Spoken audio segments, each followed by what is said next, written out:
আসসালামু আলাইকুম সবাইকে। আশা করি আপনারা সবাই ভীষণ ভালো রয়েছেন। আজকে আমরা নবম দশম শ্রেণীর দ্বিতীয় অধ্যায় সেট ফাংশন নিয়ে কথা বলবো। আমি চেষ্টা করবো একদম বেসিক থেকে শুরু করার। সো প্রথমে আমরা বই দাগানো অংশ রয়েছে, বইয়ের দাগানো অংশগুলো আগে আমরা ডিসকাস করবো। বইয়ের দাগানো অংশগুলো ডিসকাস করবো নাম্বার 1 এবং নাম্বার 2। এরপরে আমাদের একটা স্পেশাল শিট রয়েছে, আমরা সেই শিটটাকে শর্টকাটেই পড়াগুলোকে একবার করে কী করবো, রিকল অ্যান্ড রিভিশন দিয়ে নেব। সো নাম্বার 1 কি বলছে দেখো, বাস্তব ও চিন্তা জগতের সুসংজ্ঞায়িত বস্তুর সমাবেশ বা সংগ্রহকে আমি সেট বলবো। তাহলে সেট কি? সেট হলো একটা সমাবেশ বা সংগ্রহ। সমাবেশ মানে কি বলে না, আজকে এই দলের সমাবেশ বা এই দলের মিছিল মিটিং ছিল, ওটা তো আর একজন নিয়ে সমাবেশ হয় না, একাধিক ব্যক্তি একসাথে হয়ে কী করে, সমাবেশ করে। অথবা একটা কাপ পিরিসের সংগ্রহ, তো ওই কাপ পিরিস তো আর একাই সংগ্রহ হয় না, অনেকগুলো সেট। যেমন ডিনার সেট তো একা একটা বাটি নিয়ে ডিনার সেট হবে না, অনেকগুলো বাটি নিয়ে একটা কি হয়, ডিনার সেট গঠিত হয়, 3 সেট বা 4 সেট বা 5 সেট মিলায়। ওকে, তাহলে সেট বেসিক্যালি কি? সেট হলো কোনো উপাদানগুলোকে সুন্দর করে সাজিয়ে গুছিয়ে সংগ্রহ করে উপস্থাপন করাকে আমি কি বলতেছি, সেট বলতেছি। নাম্বার 1 তাহলে কি বলছে দেখো, এই সেটের যে উপাদানগুলো আছে, যে এগুলোকে বলা হয় সেটের উপাদান বা এলিমেন্ট। কি বলা হয়? সেটের উপাদান বা এলিমেন্ট। বেসিক্যালি এই চিহ্নটা দিয়ে কি বোঝানো হয়, যে ও হলো ওই সেটের সদস্য। ও হলো কোন সেটের সদস্য? ওই সেটের সদস্য। তাহলে সেটের প্রত্যেক বস্তু বা সদস্যকে সেটের কি বলা হয়, উপাদান বলা হয়। মনে করো এই বি এর ভিতর এ এবং বি আছে, তাহলে আমরা বলতে পারি এই বি সেটের উপাদান হলো ছোট হাতের এ এবং ছোট হাতের বি। ওকে, এখন ব্যাপারটা মনে করো থানায় চোরের লিস্ট প্রকাশ পাইছে। তো চোরের লিস্টে 4 জনের নাম আছে। কোন সে 4 জন? মনে করে যে চোরের লিস্ট সি দিয়ে আমি প্রকাশ করলাম। চোরের লিস্টে কে কে আছে?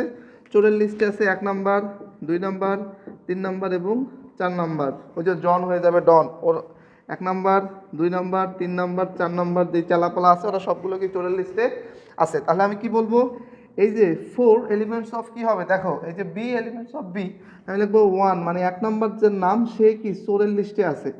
2 নাম্বার যার নাম সেও কোন লিস্টে আছে, চোরের লিস্টে আছে। ওখানকার 3 নাম্বার যার নাম সেও কোথায় আছে, চোরের লিস্টে আছে। এবং 4 নাম্বার যার নাম ওই ভদ্রলোকও কোথায় আছে, চোরের লিস্টে আছে। কিন্তু 5 নাম্বার চোরের লিস্টে নাই। সিটা কি? সি হলো চোরের লিস্টের সেট। সি আমার একটা সেট, যেটাকে আমরা কি চোরের লিস্ট বলতেছি। তো চোরের লিস্টে কে কে আছে, 1 নাম্বার, 2 নাম্বার, 3 নাম্বার, 4 নাম্বার। তো এই সবগুলোকে এটাকে বলা হচ্ছে বিলংস টু। এ কি বলা হচ্ছে, বিলংস টু, অথবা আমরা চাইলে এলিমেন্ট অফ বলতে পারি। কি বলতে পারি? Element of. আর বইয়ে কি বলা হচ্ছে, বিলংস টু। তো এখানে বলা হচ্ছে 1 বিলংস টু সি, তার মানে 1 নাম্বার হলো সি এর সদস্য, 2 বিলংস টু সি, 2 নাম্বার হলো সি এর সদস্য, 3 বিলংস টু সি, 3 নাম্বার হলো সি এর সদস্য বা চোরের সদস্য, 4 নাম্বার বিলংস টু কত, সি, তার মানে 4 নাম্বার হলো চোরের সদস্যের লিস্টে রয়েছে। But 5 number not belongs to C, not belongs to কি বলা হয়, ডাজ নট বিলংস টু অথবা not belongs to. Okay, 5 number not element of, আমরা এটাও বলতে পারি 5। 5 নাম্বার কি হবে, not element of C. So এইটা দ্বারা বোঝা হয় উপাদান, আর এইটা দ্বারা বোঝানো হয় উপাদান নয়। এতটুকু ক্লিয়ার? তাহলে আমি যদি বলি যে এটা একটা সেট, মনে করো সেটের নাম দিলাম আমি হলো গিয়ে এফ সেট। এফ সেটের ভিতর কে কে আছে? এফ সেটের ভিতর আছে হলো গিয়ে 1, 3, 5, দেন আমি দিলাম 7। তাহলে দেখো তো এই এফ সেটের উপাদান কয়টি? এফ সেটের উপাদান আমরা কয়টা দেখতে পাচ্ছি, বলো দেখি? 4টা। সেই 4টা উপাদান কে কে? একটা হলো 1, একটা হলো 2, একটা হলো 3, একটা 5, একটা 7। 2 কি এফ এর উপাদান? না, 2 এফ এর উপাদান নয়। তাহলে আমরা কি লিখবো, 1 belongs to F, 3 belongs to F, 5 belongs to F, 7 belongs to F, but 2 not belongs to F. আমরা কি লিখব, 2 does not belongs to F. 2 কি হবে, does not belongs to F. এই belongs to পরে কেটে দিলে কি হয়ে যাবে, does not belongs to F. ঘটনা ক্লিয়ার? I think clear. তাহলে সেট কাকে বলে এবং সেটকে আমরা বেসিক্যালি একটা সেটে কিভাবে উপাদানগুলোকে ডিফাইন করে আমরা সেইটা শিখলাম। ওকে, এরপরে কি কাহিনী করছে, এরপরের কাহিনী হলো এই যে এখানে A does not belongs to B, বা পড়া হয় যে বি এর এই যে সি, সরি এটা সি লেখা, C does not belongs to B, তার মানে সি বি এর সদস্য নয়। আচ্ছা, এর বাংলা কি? এর বাংলা হলো 1 হলো সি এর সদস্য, 2 হলো সি এর সদস্য, 3 হলো সি এর সদস্য, 4 হলো সি এর সদস্য, 5 সি এর সদস্য নয়। জাস্ট একটু আমরা ইংলিশে বলতেছি does not belongs to, 5 does not belongs to C.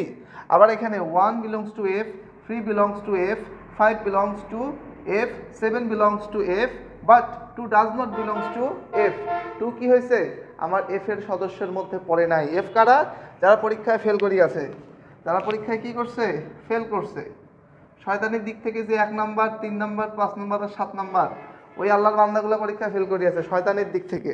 ওকে, আচ্ছা, সো এই ছিল এতটুকুর কথাবার্তা। এরপরে কি আছে সেটের প্রকাশ। আসেন, সেটের প্রকাশে বেসিক্যালি আমরা কি কি দেখব। সেটকে প্রধানত কয় ভাগে প্রকাশ করা হয়? প্রকাশ করা হয় কয় ভাবে? 2 ভাবে। একটা হলো সেট গঠন পদ্ধতি, আরেকটা হলো তালিকা পদ্ধতি। দেখেন কি বলছে এখানে, একটি মনোযোগ দেন বুঝতে পারবেন। তো সেটকে প্রকাশ করা হয় কয় ভাবে? সেটকে প্রকাশ করা হয় 2 ভাবে বা 2 পদ্ধতি। নাম্বার 1 তালিকা পদ্ধতি বা রোস্টার মেথড, আরেকটা কি, আরেকটা হলো সেট গঠন পদ্ধতি অথবা builder method, set builder method. ওই যে বিল্ডিংয়ে যেমন একটা ব্লুপ্রিন্ট থাকে না, ব্লুপ্রিন্ট ছাড়া বিল্ডিং বানালে একটু কুশ করে ভাঙ্গিয়ে পড়িয়া যাবে, ওইরকম এরকম সেট গঠন পদ্ধতিতে আমার কি লাগবে, জাস্ট ওই সবগুলো উপাদানের ব্লুপ্রিন্ট বলে দেওয়া হবে বা বৈশিষ্ট্য বলে দেওয়া হবে। তালিকা পদ্ধতি কি, যে পদ্ধতিতে সেটের সকল উপাদান সুনির্দিষ্টভাবে, আমি আরও সাথে যোগ করি পুঙ্খানুপুঙ্খভাবে, সুনির্দিষ্টভাবে না বলে যদি আমরা বলি পুঙ্খানুপুঙ্খভাবে, তাহলে যে সেট পদ্ধতিতে সেটের সকল উপাদান সুনির্দিষ্টভাবে উল্লেখ করে দ্বিতীয় বন্ধনীর মধ্যে আবদ্ধ করা হয় এবং একাধিক উপাদান থাকলে কমা ব্যবহার করা হয়, সেই উপাদান ব্যবহার করে উপাদানগুলোকে কি করা হয়, আলাদা করা হয়। যেমন এর ভিতর কে কে আছে, দেখো এখানে একটা সেটের নাম এরা কি বলছে, এ সেট। এ সেটের ভিতর কে আছে, এ সেটের ভিতরে আছে ছোট হাতের এ আর ছোট হাতের বি। উপাদান একটা না দুইটা কি দেওয়া হয়েছে, কমা, বোঝা গেছে কি জানে। আবার বি সেটের উপাদান কে কে, বি সেটের উপাদান হলো 2 4 6, সেকেন্ড ব্র্যাকেট ইউজ করছি, তারপর আমরা কি করছি, কমা ব্যবহার করছি। কি ব্যবহার করছি, কমা। তাহলে উপাদানগুলোকে আলাদা আলাদা করার জন্য কমা দেবো এবং স্পেসিফিকভাবে সুনির্দিষ্টভাবে বলা হবে এই যে 2 নাম্বার ছিল, 4 নাম্বার ছিল, 6 নাম্বার আসামিগুলা বি সেটের মধ্যে ছিল। বোঝা গেছে। এরপরে সেট গঠন পদ্ধতি কি করবে, সেট গঠন পদ্ধতি সেটের সকল উপাদান সুনির্দিষ্টভাবে কইবে না, বরং উপাদান নির্ধারণের জন্য সাধারণ ধর্মের কথা উল্লেখ করবে। কি বলবে, সাধারণ ধর্ম। যেমন এর সাধারণ ধর্ম কি, দেখো এগুলো সব কি জোড় সংখ্যা না, এগুলো সব কি সংখ্যা, জোড় সংখ্যা। এবং আরেকটা বৈশিষ্ট্য আছে, এটা 2 এর ছোট নয়, ছোট এবং সমান নয়, এবং কি নয়, 8 এর বড় নয়, মানে 8 এর ছোট, 2 এর সমানও বড়, 2 এর সমানও বড় থেকে কি 8 এর ছোট পর্যন্ত, তাই কি না।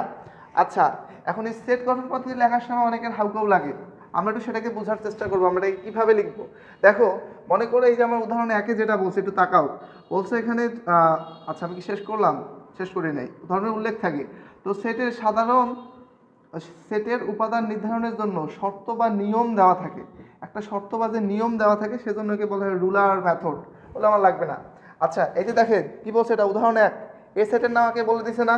আসেন দেখি উদাহরণ 1 আমারে কি বলছে, এই হলো উদাহরণ 1, আমারে বলছে হলো এ সেটের মান হলো 7 14 21 28, এগুলো দেখো তো এটা কোন পদ্ধতিতে আছে, তালিকা পদ্ধতিতে আছে। কেন, কারণ সবগুলো চট্টটার নাম উল্লেখ করে দেওয়া আছে, এই 7 নাম্বার 14 নাম্বার 21 নাম্বার একটা কত 28 নাম্বার। তো এদের মধ্যে কোনো সাধারণ ধর্ম বা বৈশিষ্ট্য কোনো মিল মহব্বত দেখা যাচ্ছে কি, হ্যাঁ সেই মিল মহব্বতটা কি, এরা সবাই হলো 7 দ্বারা বিভাজ্য, এরা সবাই কি, এরা সবাই এ সেটের উপাদান সমূহ, এ সেটের উপাদান সমূহ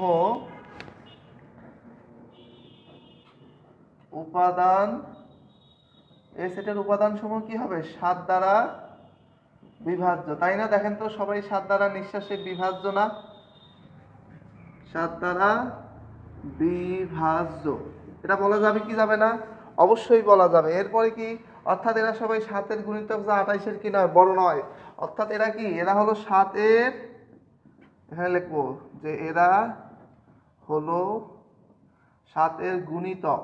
গুণিতক মানে কি, গুণিতক মানে নামতায় গুণ করে করে যেগুলো পাবো সবগুলোই হলো গুণিতক। সো ওর পরেও আবার যদ্দূর যাইতে পারবো সবগুলোর গুণিতক। তো এরা হলো 7 গুণিতক এবং কি নয়, 28 বড় নয়, 28 বড় নয়। অথবা আমরা বলতে পারতাম এই কথাটা না বলে যে 28 পরে কোন গুণিতক আছে, 4 7 28 5 7 35, যে কিনা 35 এর ছোট, তবুও হবে। তো এটা লেখার উপায় কি, লেখার উপায় যে সেট ইকুয়াল, আগে সবার আগে দিবেন থার্ড ব্র্যাকেট, তারপর লিখবেন এক্স। এখন প্রশ্ন বাবা এক্সটা কি?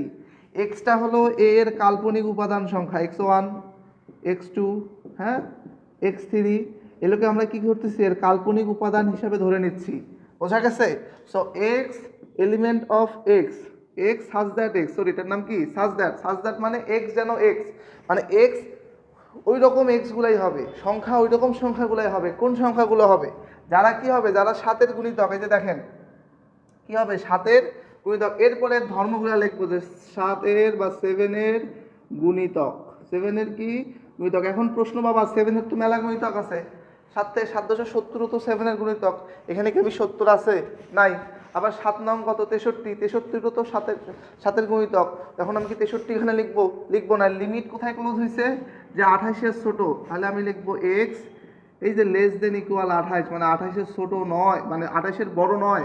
28 বড় নয় মানে কি 28 সহ, 28 পার করা যাবে না, 28 পর্যন্ত যাওয়া যাবে। অথবা আমি এটাকে এভাবেও লিখতে পারি, A equal x element such that x, যেখানে 7 কি গুণিতক, তবে এক্স লেস দেন কি হবে 35, এটা লিখলেও হইবে।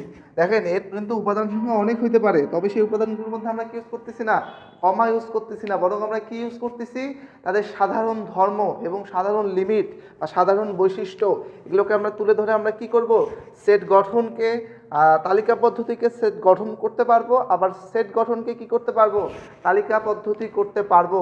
তো এর জন্য আমাকে আরও কিছু হাবিজাবি জিনিস শিখতে হবে। সেগুলো কি কি আসেন আগে দেখি। আশা করি এখন আমরা উদাহরণ কি পারবো, উদাহরণ 1 পারবো। তবে একটা ব্যাপার, এখানে অবশ্যই এটা কি হবে, এক্সের শূন্যর বড় থেকে, মানে শূন্যের বড় থেকে শুরু করে, যেটা আমি বোঝানোর সময় বলিনি, বাট সেটা লিখতে হবে। মানে এক কথায় লিমিটটা দিয়ে দিতে হবে যে 0 থেকে 28 পর্যন্ত, আর এটা কি 0 থেকে 35-এর ছোট পর্যন্ত, মানে 35-এর উপরে যাওয়া যাবে না। আর এই যে গ্রেটার দেন ইকুয়াল মানে কি 28 পর্যন্ত যাওয়া যাবে। আশা করি আপনার চিহ্নগুলো চিনেন। সেই চিহ্নগুলো কি, এদিকের এইটা হলো বড় আর এইটা হলো ছোট। যখন লেস দেন ইকুয়াল হবে, তার মানে এই মানটা সমান পর্যন্ত আমি নিতে পারবো। গ্রেটার দেন ইকুয়াল বা লেস দেন ইকুয়াল থাকলে ওই মানটা পর্যন্ত আমি নিতে পারবো। I think clear. এরপরে কি আছে, এরপরে আছে গিয়ে উদাহরণ 2।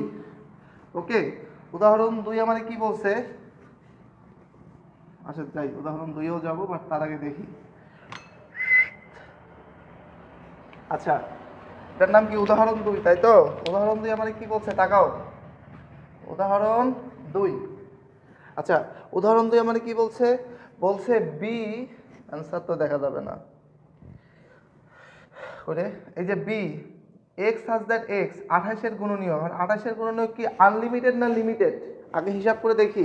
28-এর গুণনীয়ক আমরা কি কি পাবো, এই যে 28-এর গুণনীয়ক। গুণনীয়ক মানে কি, আমি যাদের বলি ভেঙে ভেঙে টুকরো টুকরো করা, কতবার আমি ভাঙতে পারবো 28-কে। দেখ 28 অক্ষে কি পাবো, 28 পাবো। তারপর 2 যেহেতু জোড় সংখ্যা, 2 দিয়ে যাবে 14 দুগুণ 28, 3 দিয়ে 3-এর ঘরের মধ্যে 28 পড়ে না। 4 ঘরের নামতায় 4 সাতা কত হয় 28, 5-এর ঘরের নামতায় পড়ে না, 6-এর ঘরের নামতায় পড়ে না, 7 এখানে চলে আসছে, তাহলে কাম সারা। এই হলো 3টাই এর গুণ নিয়োগ। তাহলে 28-এর গুণ নিয়োগ কি, 28-এর গুণ নিয়োগ, 28-এর গুণ নিয়োগ কে কে এখানে 1 2 4 7 14 and 28, এরা কি 28-এর গুণ নিয়োগ। অতএব বি সেটে কি লেখা ছিল, কি লেখা আছে, বি তে লেখা আছে, এটা উপরে লেখা লাগতো, উপরে লিখি। বিতে কি কি দেওয়া আছে, x such that x, x যেন এক্স হবে, কেমন হবে, 28-এর গুণনীয়ক, 28-এর গুণনীয়ক।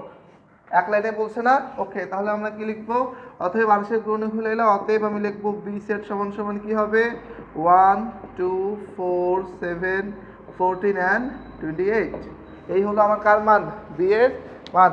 আসেন দেখি মিলেছে কি মিলে নাই, মেলা তো উচিত।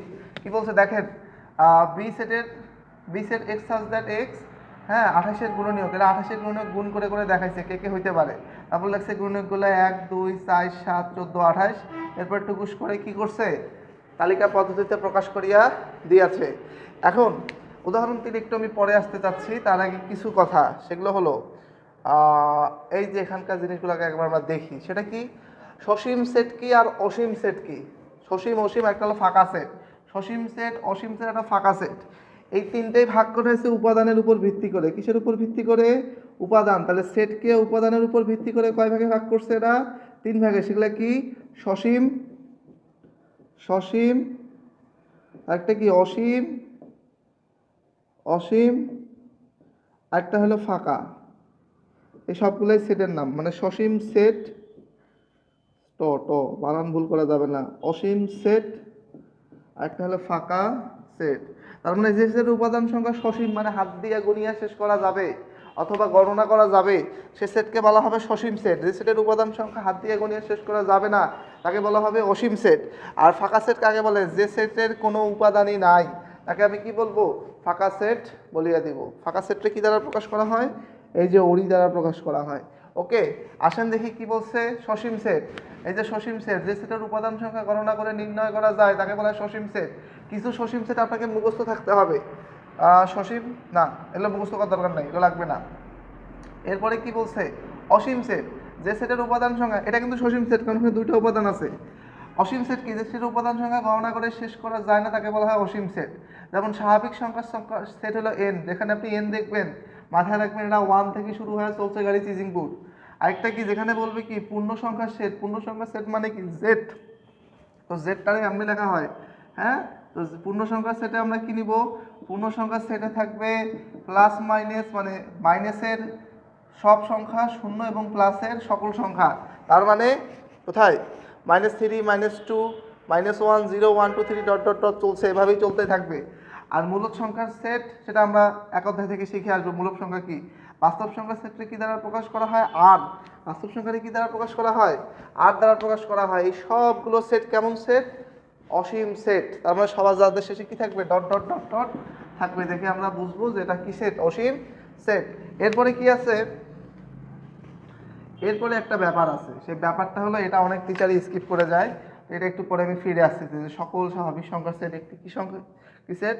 অসীম সেট। তার আগে আমি ফাঁকা সেটটা শেষ করি। ফাঁকা সেট কি জিনিস? যে সেটের কোনো উপাদান নেই তাকে বলা হয় ফাঁকা সেট। ফাঁকা সেটকে কি দ্বারা প্রকাশ করা হয়? ওরি দ্বারা প্রকাশ করা হয়। বোঝা কি গেছে? আচ্ছা, বোঝা গেছে। এরপরে কি আছে এখানে? এই যে যেটা আমি বললাম, এই যে এটা সকল স্বাভাবিক সংখ্যার সেট একটি কি সংখ্যা? অসীম সেট। মানে সকল স্বাভাবিক সংখ্যার যে সেট সেটা একটা অসীম সেট। কেন সেটা একটা অসীম সেট? এটা হলো একটা কোয়েশ্চেন। এটা কি কোয়েশ্চেন যে সকল স্বাভাবিক সংখ্যার সেট কেন একটি অসীম সেট, তাই তো? আসেন, আচ্ছা এখন প্রশ্ন, স্বাভাবিক সংখ্যাকে, স্বাভাবিক সংখ্যাকে প্রকাশ করা হয় এন দ্বারা। স্বাভাবিক সংখ্যা হলো 0, 1, 2, 3। শূন্য কি থাকবে? আপনি কি শিওর? আসেন দেখি। স্বাভাবিক সংখ্যার সেটে শূন্য নাই, মাথায় রাখবি। স্বাভাবিক সংখ্যার সেটে কি নাই? শূন্য নাই। তাহলে শূন্য বাদে সকল ধনাত্মক অখণ্ড সংখ্যা। তাহলে 1, 2, 3, 4, 5, এভাবে 6, 7, 8 আলাদা নিয়ে গেছে। কাজে তো সবার শেষের তার নাম আমি দিচ্ছি কে। এটাই ধরলাম সর্বাধিক সংখ্যা। এটাই কি সংখ্যা? সর্বাধিক সংখ্যা। এখন আমরা একটা লজিক দে ভাই, এইটা যদি কোনো কারণে সর্বাধিক সংখ্যা কে হইতো, তাহলে এর পরেরটা কি হইতো? কে এর সাথে 1 যোগ করলে আমি, মানে 4 এর সাথে 1 যোগ করলে 5 পাওয়া যেতাম না? বুঝি নাই? বুঝিস নাই না দাদা? কোথায়? হ্যাঁ, ধরিয়া নে যে কে হলো এই 4টাই হলো সর্বাধিক সংখ্যা। তোর বোঝার জন্য বলতেছি, আমি এখনো বই জানাই। এটাই হলো সব থেকে সর্বাধিক সংখ্যা কে। তাহলে এর পরের সংখ্যাটা কি হতে পারতো? কে এর সাথে 1 যোগ করলে আমি কি পেয়ে যাব? স্বাভাবিক সংখ্যা, পরবর্তী সংখ্যা পেয়ে যাব না? মনে কর কে এর মান যদি 4 হয়, তাহলে কে এর সাথে 1 যোগ মানে কি? কে এর সাথে 1 যোগ মানে হলো 4 + 1। কে এর সাথে 1 যোগ মানে কি? 4 + 1। আচ্ছা, 4 + 1 মানে কি? 5। তাহলে আলটিমেটলি এই যে পরের সংখ্যাটা কত? 1 যোগ করলেই পেয়ে যাব। তাহলে এটা যদি সর্বাধিক সংখ্যা হয় তাহলে এর পরের সংখ্যাটা কি করবে? 1 যোগ করলে পেয়ে যাব। তো যদি এইভাবে 1 যোগ করে সবগুলো সংখ্যা পাই, তারপরে তাহলে এটা এবার কে ধরলে ওর পরে আরেকটা সংখ্যা বের হবে, ওইটাকে আবার কে ধরলে ওর পরে আরেকটা সংখ্যা বের হবে, এভাবে একটার পর একটা কী হবে? সংখ্যা বের হতেই থাকবে। তো একটার পর একটা সংখ্যা বের হতেই থাকে, আমি গণিয়া শেষ করতে না পারি, তাহলে সেটা সসীম হবে না অসীম হবে? অবভিয়াসলি সেটা অসীম সংখ্যা, অসীম সংখ্যার সেট হয়ে যাবে। আসেন দেখেন কি বলছে। বলছে স্বাভাবিক সংখ্যার সেট এন একটি সসীম সংখ্যাটাকে ধরে নিয়েছে যে সে চুরি করতে, মানে চুরি করেছিল। তারপর ঘটি বাটি করিয়া প্রমাণ করছে যে সিসিটিভি ক্যামেরায় দেখা যায়নি যে সে মালামাল নিয়ে চলে গেছে, সেজন্য সে কি সাধু মানুষ। ওই রকম স্বাভাবিক সংখ্যার সেট আমরা কিনেছি এন। এখন এটা একটা কি, সেটা কি সংখ্যা ধরছি? সসীম, যে গণিয়া শেষ করা যাবে। সো তাহলে এই সেটে অবশ্যই একটি সর্বাধিক উপাদান থাকবে। সেই উপাদানটাকে আমি কে ধরছি? সর্বাধিক উপাদানটাকে কে ধরছি? কে ধরছি। এখন এই কে কি? এই কেটা হবে কার উপাদান? যেহেতু ওটা স্বাভাবিক সংখ্যার মধ্যেই একটা সর্বাধিক সংখ্যা, তাহলে ওটা কি স্বাভাবিক সংখ্যার উপাদান হবে না? কেটা আমাদের, আচ্ছা হবে, মানিয়ে নিলাম। তাহলে কে বিলংস টু এন অথবা কে এলিমেন্ট অফ এন। এখন কিন্তু স্বাভাবিক সংখ্যার ধারণা অনুসারে কে যদি একটি স্বাভাবিক সংখ্যা হয় তাহলে কে প্লাস ওয়ানও একটি স্বাভাবিক সংখ্যা হবে, যা কে এর চেয়ে একটু বড় বা চেয়ে বড়। তাহলে কে প্লাস ওয়ান অবশ্যই স্বাভাবিক সংখ্যার সেট এন এর আরেকটি উপাদান হবে। তাহলে আমার এদিকে 4টা যেমন এন এর উপাদান ছিল, ঠিক এমনভাবে একবারে 5টাও কি আমার এনের উপাদান কি উপাদান না? আমাকে এই লজিকটা দে তো, তোরা আমাকে এই লজিকটা আগে দে। যদি 4টা এনের উপাদান হয় তাহলে 5টাও কি এখানে এনের উপাদান না? ইয়েস উপাদান। তবে এখানে কত বাড়াইছি? 1 বাড়াইছি। তাহলে কে এর ক্ষেত্রেও সেম কাহিনী হবে। কেউ যদি কি হয় এনের উপাদান হয় তাহলে আমি বলতে পারি কে প্লাস ওয়ান, মানে ওর পরবর্তী সংখ্যাটা কে প্লাস ওয়ানও কি হবে? কে প্লাস ওয়ানও হবে কার উপাদান? এই যে এনের উপাদান। কারো কোনো ডাউট আছে? ওকে। এরপরে কে প্লাস ওয়ান হয়, এটি একটি স্বাভাবিক সংখ্যা, কে এর চেয়ে বড়, এই যে এটা। তাহলে শুরুতেই যেহেতু এন সেটের সর্বাধিক উপাদান আমি বলছি কে, সবার আগে আমি শুরুতে কি বলছি? কে হলো এটা সব থেকে বিখ্যাত বা সব থেকে বড় সংখ্যা এ, এরপরে আর কোনো বড় নাই। কিন্তু পরবর্তীতে দেখা গেল কে প্লাস ওয়ান সংখ্যাটি এন সেটের একটি উপাদান। একইভাবে দেখানো যায় k plus two, k plus three, এইভাবে কে প্লাস মুরগির ডিম পর্যন্ত যাওয়া যাবে, মানে ডট ডট ডট পর্যন্ত যাওয়া যাবে। অতএব স্বাভাবিক সংখ্যার সেট এন একটি আর সসীম সেট হতে পারলো না। দুঃখের বিষয়, সে কি হয়ে গেল? অসীম সংখ্যার সেট, মানে অসীম সেট হয়ে গেছে। ঘটনা কি বুঝছেন? তাহলে এটা যদি কে হয়, এটা কত? কে প্লাস ওয়ান না? এইটা কত? কে প্লাস টু না? এইটা কত রে ভাই? কে প্লাস থ্রি না? বসাতো কে এর মান 4, 4 আর 3 যোগ করলে 7 হয় না? তাহলে আলটিমেটলি আমি এইভাবে অসংখ্য বের করতে পারবো, কে প্লাস 100 বন্ধ করতে পারবো, কে প্লাস 1 কোটি, 1 লক্ষ, মানে যার যেটা মন চায় যোগ করতে করে চলতেই থাকবে। তো দ্যাটস ওয়াই বলা হচ্ছে স্বাভাবিক সংখ্যার সেট সসীম হইতে পারে নাই। যেহেতু সে সসীম হইতে পারে নাই তাহলে সে কি হবে? অসীম সংখ্যার সেট হবে। ঘটনা ক্লিয়ার? I think clear. এরপরে নেক্সট আমরা যে টপিকে যাব সেটা হলো উপসেটের ধারণা। কিসের ধারণা? উপসেটের ধারণা। আচ্ছা, তোমাদের আগে একটা জিনিস ক্লোজ করে নেই কাইন্ডলি। সেটা কি? এই যে এখানে যা যা আমরা পড়লাম এতক্ষণ ধরে, সেগুলোকে জাস্ট একদম শর্টকাটে আমরা একটু দেখে নিব দ্রুত।